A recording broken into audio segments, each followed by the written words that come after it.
তোমরা কেমন আছো? তোমাদের সাথে আজকে একটা অন্যরকম ভিডিও শেয়ার করব। অনেক দিন ধরে এই ব্ল্যাক কালারের টোট ব্যাগটা আমাদের বাড়িতে পড়েছিল, তো কি করব এর মধ্যে বুঝে পাচ্ছিলাম না। তো মাথায় আসলো চলো এর মধ্যে একটু ফেব্রিক ডিজাইন করি। তো ফেব্রিক দিয়ে ব্যাগটাতে কিছু করার জন্য সব কিছু নিয়ে বসে পড়লাম। তো দেখো প্রথমে আমি সাদা রং নিয়ে নিয়েছি। এখানে দেখো আমি সাদা কালার দিয়ে ছোট ছোট কয়েকটা ফুল বানিয়ে নিচ্ছি। তো আমি দেখো এখানে বেশ কয়েকটা সাদা রঙের ফুল বানিয়ে নিলাম।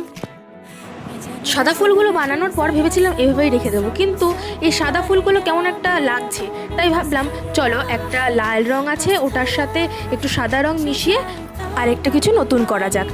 তাই ওই মিক্স করা কালারটা দিয়ে এই সাদা রঙের ফুলগুলোর ওপরে আর একটু ডিজাইন করে নিচ্ছি। তো আমি দেখো গল্প করতে করতে সব ফুলগুলো করে নিলাম।